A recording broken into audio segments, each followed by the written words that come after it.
I was sitting 2 tables away, close enough to hear every word but far enough that no one noticed me listening. The restaurant was loud with weekend chatter, the clinking of glasses, and the soft glow of hanging lights, but in that moment everything seemed to narrow down to one small conversation at the corner table. Keanu sat alone, dressed simply, a half-finished plate of pasta in front of him and a takeout box the waiter had just set down. He looked tired in a quiet way, like a man who had been traveling for too long and had finally found a little silence. Outside the glass wall, the city moved like a river of headlights, but inside he seemed almost still, his gaze drifting between the food, his phone, and nothing in particular. He didn't look like a movie star on display. He looked like someone trying to disappear for one evening, just to breathe. 2 kids hovered near the entrance, just inside the door where the cold night air still followed them in. The boy looked about 10, his hoodie too thin for the weather, sleeves pulled over his hands. The girl, a little younger, clutched the strap of a worn backpack and kept glancing at the boy as if taking courage from him. Their shoes were scuffed, their faces clean but tired, the kind of tired that doesn't come from staying up late, but from carrying worries that are too big for small shoulders. They watched the tables the way other children might watch a toy shop window, not greedy, not wild-eyed, just quietly hungry. Their eyes stopped on Keanu's table when they saw the white takeout box. The boy licked his lips unconsciously. The girl tugged his sleeve as if to say, maybe not, but he swallowed, straightened his back, and started walking anyway. The waiter tried to guide them back toward the door with a polite smile, but the boy spoke first, his voice soft yet steady. "Excuse me, sir," he said, stepping a little closer to Keanu's table. Could we maybe have some leftovers, if you're not gonna eat them?" His face flushed the moment the words left his mouth, as if he'd rehearsed a dozen different ways to ask, and they had all collapsed into this one fragile sentence. The restaurant sound dimmed around us. A couple at the next table went quiet mid-conversation. One of the bartenders looked up from polishing a glass. No one said anything, but you could feel the whole room tilting toward that table, waiting for what would happen next. Keanu set his fork down and looked at the kids, really looked at them, and something in his expression shifted. For a moment, it was like he wasn't in the restaurant anymore. His eyes drifted past them, to some memory only he could see, and his jaw tightened in a way that didn't match the calm atmosphere of the place. His hand rested on the edge of the plate, fingers curling slightly as if he needed to hold onto something solid. The girl stepped a bit in front of her brother, as if to shield him from whatever answer might come. "We're not begging," she added quickly, her voice trembling but proud.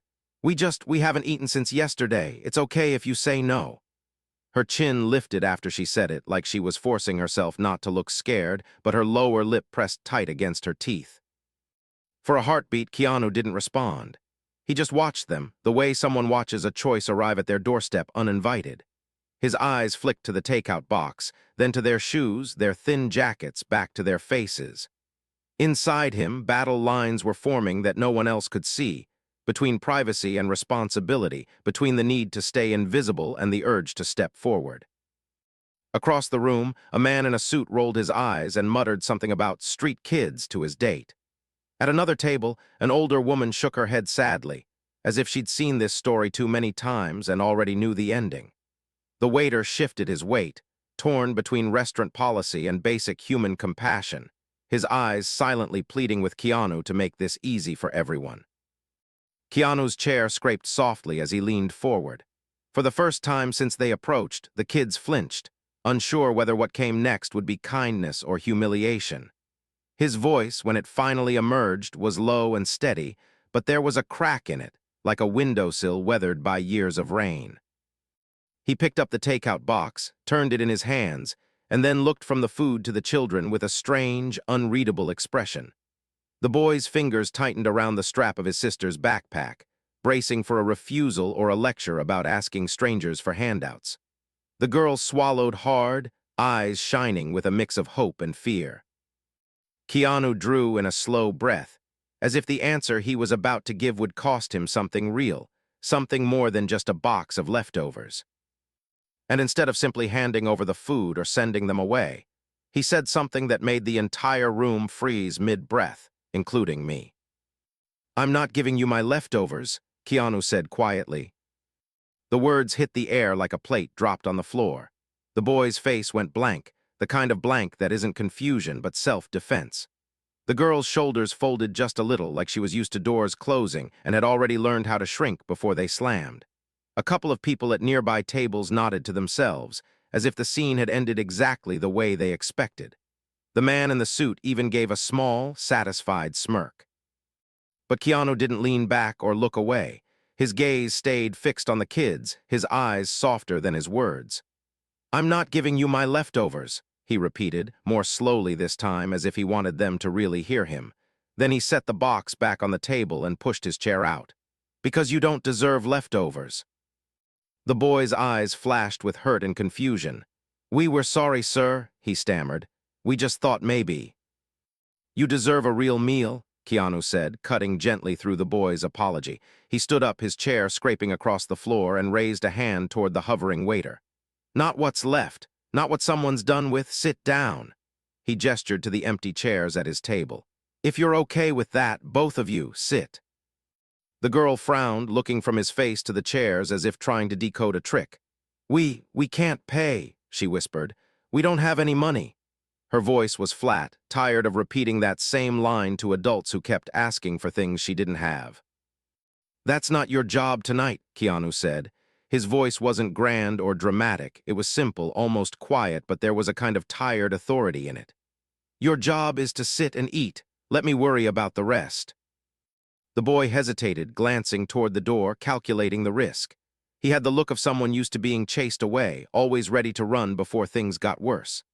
"They're gonna kick us out," he murmured under his breath, but the hunger in his eyes was stronger than his fear. Eventually, he pulled out the chair opposite Keanu and sat down slowly, like the seat might vanish beneath him. The girl followed, perching on the edge of her chair, her fingers knotted together on her lap.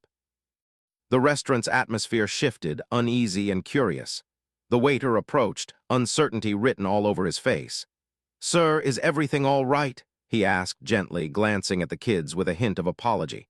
I mean, I can ask the manager if—" "Everything's fine," Keanu said, looking up. "They're with me. Can we get menus for my friends here? And—" he paused, then seemed to make a decision. "Actually, forget the menus. Bring them whatever you'd bring your own kids if they hadn't eaten in a day. Something warm, and a lot of it." The waiter blinked, then his expression softened with relief and a sudden respect. "Of course," he said quietly and hurried away. The girl studied Keanu across the table, her eyes narrowing slightly. "Why are you doing this?" she asked. It wasn't a grateful question, it was sharp, cautious. "You don't even know us." Keanu leaned his forearms on the table, clasping his hands. Up close, the lines on his face were more visible, tiny marks of grief, long days, and years spent learning to carry more than he let on. "I know what it feels like to be hungry," he said, his gaze dropping briefly to the empty plates. "And I know what it feels like to be treated like you're a problem instead of a person." He forced a small smile. "That's enough for me." The boy's suspicious mask cracked just a little. "Were you like us?" he asked. You don't look like it." He glanced at the black blazer, the watch, the quiet confidence that clung to Keanu even when he tried to blend in. "Not exactly like you," Keanu admitted, "but close enough in a few ways that matter." He held their eyes for a moment, then looked away, the ghost of some older pain flickering across his features. "And I had people step in when they didn't have to, people who didn't make me feel like a burden. It doesn't take much to change a night. Sometimes it changes more than that." The girl relaxed her shoulders slightly, but her eyes were still wary. "People don't just help," she insisted, as if she needed to believe that to stay safe. "Not without wanting something back, or feeling sorry for you." He considered her words, then nodded slowly. "You're right. Sometimes they don't. Sometimes they help to feel better about themselves. Sometimes they walk away because it's easier not to see." His voice thickened just a little. "But sometimes they help because someone should have done it for them and didn't." Silence settled over the table for a moment, heavy but not empty. When the food arrived, steaming plates of pasta, roasted chicken, fresh bread, and 2 tall glasses of water, the kids' eyes widened. The smell alone seemed to pull them closer to the plates, as if their bodies could no longer pretend not to need it. "Go ahead," Keanu said softly. "No one's going to take it away." They didn't wait long. The first bites were almost frantic, quick and small at the same time, like they were trying to eat fast before someone changed their mind, but also afraid of being watched. Keanu didn't stare. He just sat back, letting them have that moment, sipping his water and glancing around the restaurant at the people who were still secretly observing. The man in the suit was no longer smirking. The older woman who had shaken her head earlier now watched with wet eyes, her hand resting over her chest. The waiter lingered near the bar, pretending to clean glasses, but actually looking over every few seconds with a quiet smile. A few minutes into the meal, the boy slowed down, wiping his mouth with the back of his hand. He looked at Keanu more clearly now, as if seeing him for the first time. "Thank you," he said, his voice more solid. "I'm Liam. This is my sister, Emma." He nudged her gently. Emma swallowed a bite and gave a tiny nod. "Thank you," she echoed, barely above a whisper. "Our mom, she usually eats last, or not at all. We were trying to bring her something." She blinked quickly, as if hoping the words wouldn't sound as heavy out loud as they did in her head. Keanu's fingers tightened around his glass. The choice he'd already made deepened into something bigger, more dangerous, a line you cross that you can't easily step back from. "Where is your mom?" he asked quietly. Liam and Emma exchanged a look that carried an entire history between them. Liam's jaw clenched. Emma's eyes dropped to her plate. "She's waiting," Liam said at last, his voice low. "Back at the shelter, but we're not sure if we can stay there much longer." Keanu leaned in, his calm expression cracking just enough to reveal the concern beneath it. The background noise of the restaurant faded for me again, like someone was slowly turning down the volume on everything except that small, battered table. "What do you mean you can't stay?" he asked. Liam's next words came out barely louder than a whisper, but each one landed with the weight of something about to break open. "They told us we have 3 days left. After that, we don't know where we'll go." Liam's words hung in the air like a sentence that hadn't fully landed yet. 3 days. It was such a small amount of time, but on his tongue it sounded like the edge of a cliff. Emma's fork slowed halfway to her mouth. She set it down carefully, as if she were afraid that if she made too much noise, the fragile moment of safety at that table would shatter. Keanu leaned back slightly, as if the weight of what he just heard needed space around it. His eyes didn't dart away, didn't search for an easier subject. They stayed on the kids, steady and focused, and for a second I caught a glimpse of something raw in his expression. Anger not at them, but at the situation, at the world that made children talk about deadlines for having a roof over their heads. "Why only 3 days?" he asked, his voice careful, like he didn't want to press too hard but couldn't stay silent either. Liam swallowed, his fingers tightening around his fork. "They have rules," he said. "You can only stay a certain number of nights. After that, they say you've maximized your stay." The phrase came out stiff and rehearsed, clearly borrowed from someone else. "They said there are other families waiting, that we had our turn." Emma's eyes filled with tears she refused to let fall. "They said we should try to find somewhere else," she added, like we didn't already think of that. Keanu's jaw flexed. "Where's your dad?" he asked quietly.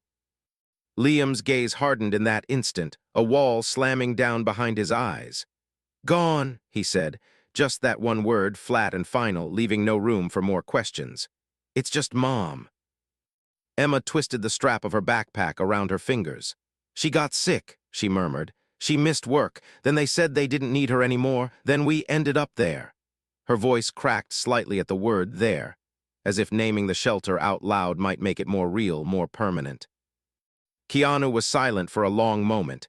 He looked at them the way someone looks at a wound they can't bandage with just a napkin and a few kind words. "What about school?" he asked finally. "Friends, family." Liam's lips curled into something that was almost a smile, but not quite. "School doesn't really like it when you don't have an address," he said. "Mom's trying to fix the paperwork. We keep moving. It's hard." He shrugged like he was talking about the weather. "We don't really talk to family much. They have their own problems." "And friends," Keanu pressed gently. Emma's shoulders hunched.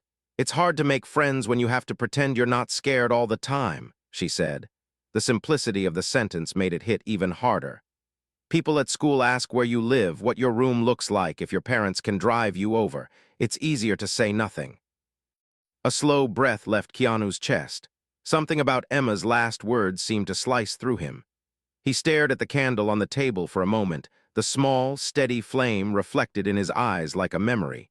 When he spoke again, his voice was softer, edged with something that sounded like an old ache. "When I was your age," he said carefully, "I moved around a lot too, different homes, different cities. I know what it's like to try to fit in when everything about your life feels unstable." He paused, eyes distant. "And I know what it's like to lose people you love and have no idea how to live in the empty space they leave behind." Liam looked at him, curiosity pushing through his defenses. "You lost someone?" he asked. Keanu hesitated, then nodded once. "More than one," he said quietly, "and each time people said things like, 'You'll be okay,' or 'You're strong.' But what I really needed was for somebody to stay, not just say nice words and disappear, to actually show up." He held their gaze. "I can't fix everything, but I can show up, tonight at least." The kids sat with that, weighing it like a fragile promise. The restaurant hummed around them, but their table felt like its own small island. A few people went back to their meals, conversations soft but different now, less careless, more thoughtful. The waiter refilled their water glasses quietly, his eyes kind, his movements gentle, as if he understood that something rare was unfolding.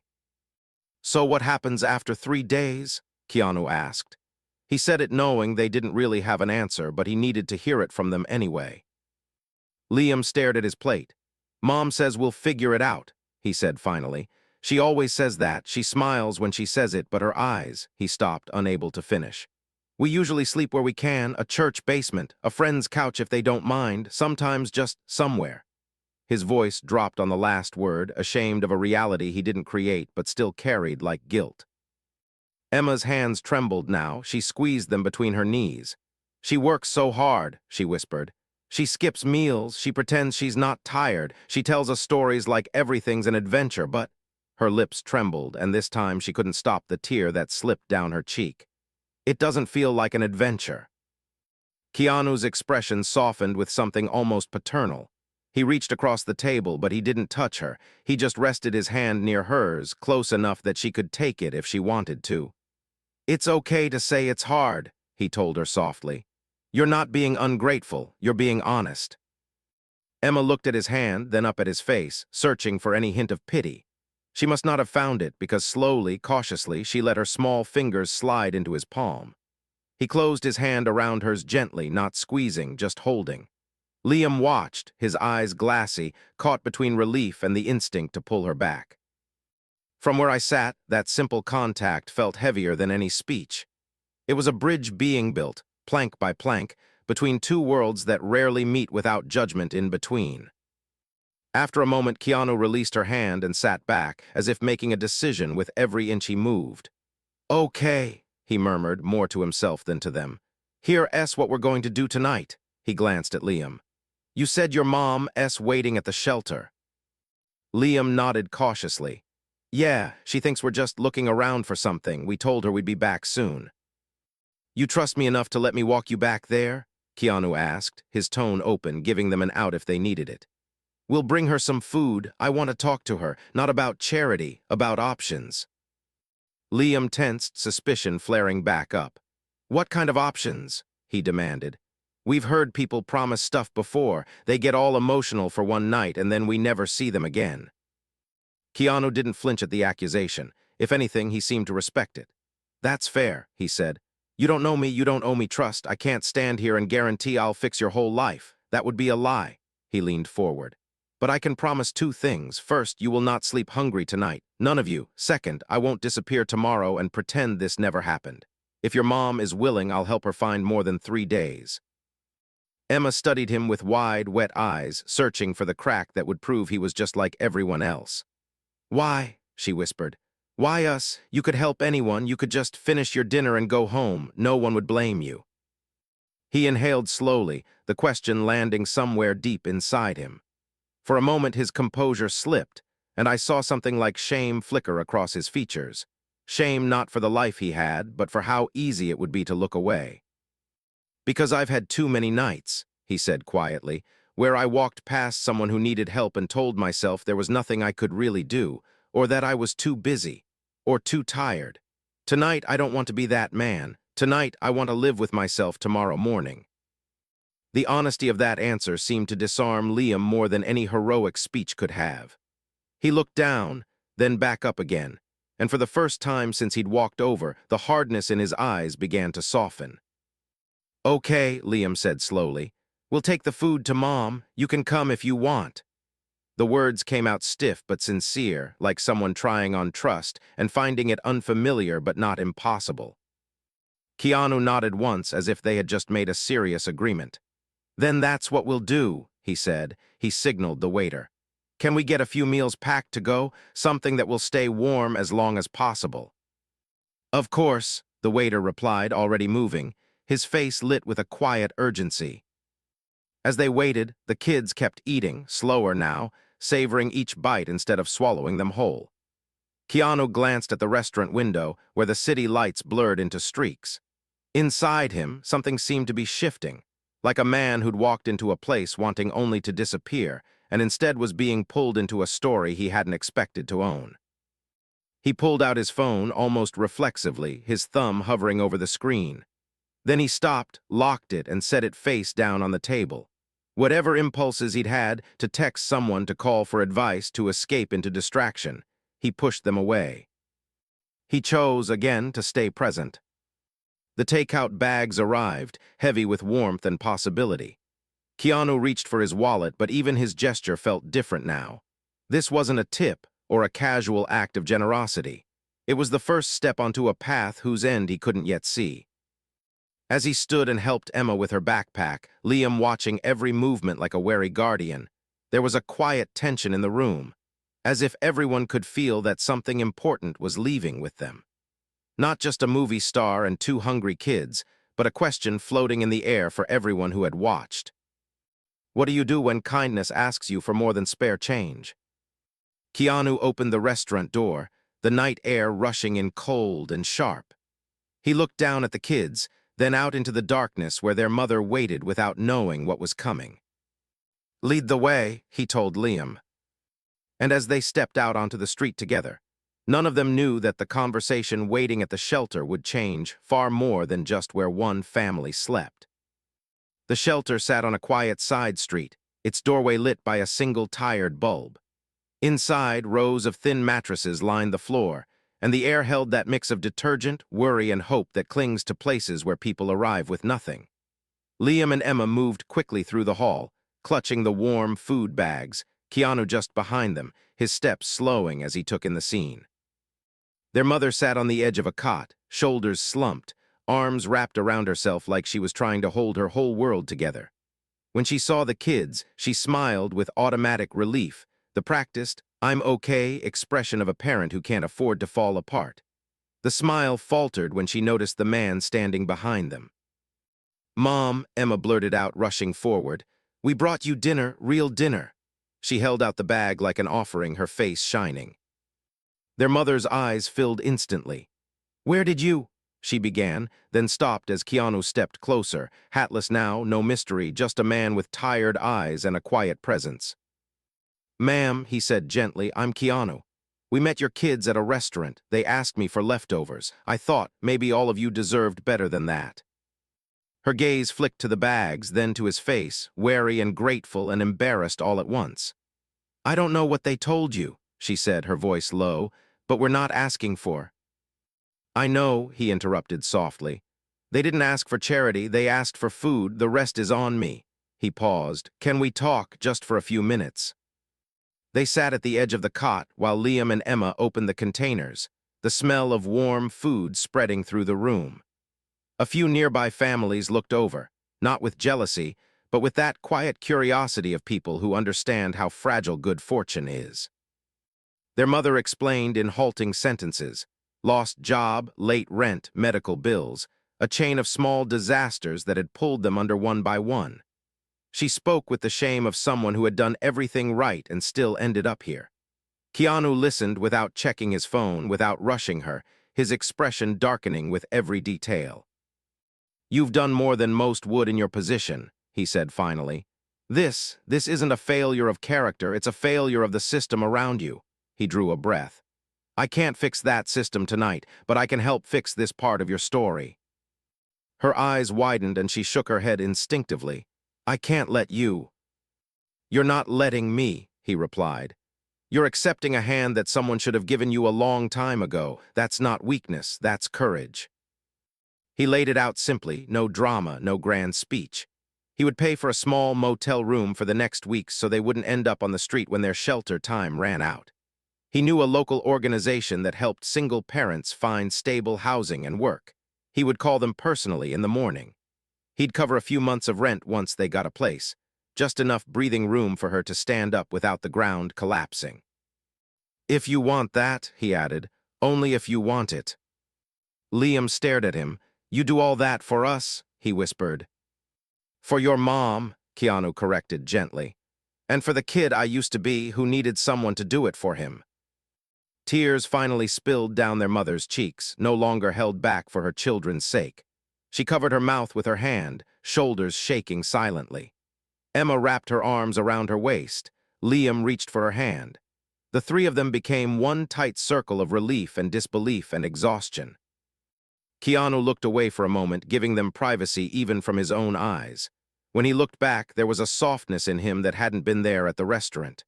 We're going to take this one step at a time, he said. Tonight you eat. Tomorrow we make calls. After that we keep going. Their mother wiped her face, trying to gather herself. I don't know how to ever repay you, she whispered. You will, he said. Just not to me. Someday you'll see someone standing where you're standing now. Remember this night, that's how you pay it back.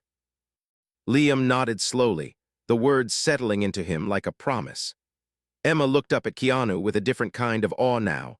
Not the kind you have for someone on a screen, but the kind you have for someone who walks into your life and turns the light back on. As he stood to leave, the shelter worker approached quietly, having watched from a distance. Most people, she said, voice soft, drop off donations and disappear. You didn't just give them things, you gave them time. She hesitated. That's what they remember. Keanu shrugged lightly, almost uncomfortable with the praise. Someone once gave it to me, he replied. I'm just passing it on. He walked out into the cool night, the sounds of the city rising again around him. Back inside, on that thin shelter mattress, a mother and her 2 children ate their first full, unhurried meal in days, with something new settling over them, something heavier than fear and lighter than denial. Hope. For the people who saw it happen, the waiter, the other diners, the shelter staff, and even me at that far table, his gesture did something quiet but irreversible. It left us with a question we couldn't unhear. If he could turn one small request for leftovers into a turning point in someone's life, what excuse did we have for doing nothing the next time kindness asked more of us than we'd planned to give?